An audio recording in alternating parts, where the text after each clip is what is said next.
30,000 रुपए खर्च कर देते हैं। उसका फायदा क्या है? व्यक्ति का एक टाइम पेट भरता है, 2 दिन याद रखता है और फिर भूल जाता है। लेकिन अगर हम अपने बच्चों के जन्मदिन के अवसर पर उसी पैसे को किसी गरीब संस्था में या सरकारी स्कूलों में किसी सहायता के रूप में प्रदान करते हैं, तो वो 20,000 रुपए हमारे सालों साल उन बच्चों के काम आते हैं, उन बच्चों के बैठने के, पढ़ने के, अपने भविष्य को संवारने के काम आते हैं, जो इन प्राइमरी स्कूलों में पढ़ रहे हैं। तो मेरे बेटे का जन्मदिन था 14 तारीख को, और मैंने वो शब्द अपने दिमाग में बिठा लिए थे। तो बस मैंने अपने हस्बैंड से कहा कि मेरी इच्छा है कि मैं ऐसा करना चाहती हूँ कि मैं अपने स्कूल के बच्चों को जमीन पर बैठी नहीं देखना चाहती हूँ। मुझे बहुत बुरा लगता है जब मेरे बच्चे जमीन पर बैठते हैं और मैं कुर्सी पर बैठी होती हूँ। सर्दियों में खासकर बच्चे ठिठुरते हैं, पूरे कपड़े भी नहीं होते उनके पास, क्योंकि ये एक पिछड़ा हुआ गांव है, यहाँ पर संसाधनों की कमी है, लोग भी कम जागरूक हैं, तो बच्चों के पास उस हिसाब से कपड़े भी नहीं होते हैं कि वो ढंग से पहन के आ सके। वो जमीन पे बैठकर ठिठुरते हैं और हम कुर्सियों पर बैठकर अपनी ठंड मनाते हैं। तो मैंने सोचा कि इस बार मैं अपने बच्चों को ठंड में जमीन पे नहीं बैठने दूंगी। हालांकि बच्चे थोड़े से ही हैं, मुझे ज़्यादा प्रॉब्लम नहीं हुई, कम बच्चे थे, थोड़ा सा फर्नीचर लाना पड़ा।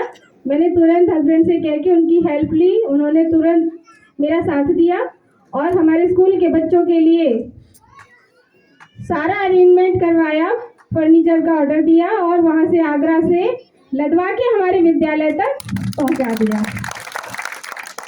और उन्होंने मुझे एक सजेशन भी दिया कि जिस व्यक्ति के शब्दों को सुनकर तुम्हें इंस्पिरेशन मिली है, प्रेरणा मिली है, क्यों ना तुम इस फर्नीचर का उद्घाटन, इस फर्नीचर का शुभारंभ भी उन्हीं के हाथों से करवाओ।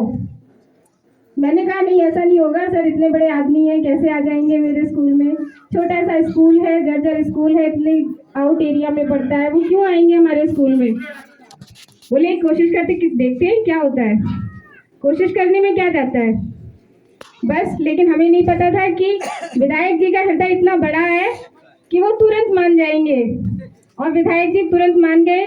फिर जब विधायक जी मान गए तो फिर हमने और सम्माननीय लोगों को भी न्योता देना। अच्छा, मैंने कहा अब ठीक है, अब जब विधायक जी आ रहे हैं तो और सब लोगों को बुलाना मेरे लिए और भी अच्छी बात होगी। उसके बाद मैंने सबको न्योता दिया और सभी ने मेरे न्योते पर, मेरे एक फोन पर आने का प्रस्ताव स्वीकार किया। इसके लिए मैं आपकी बहुत बहुत आभारी हूँ।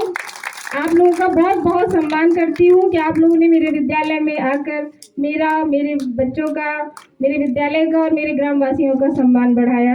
बहुत बहुत धन्यवाद आपका।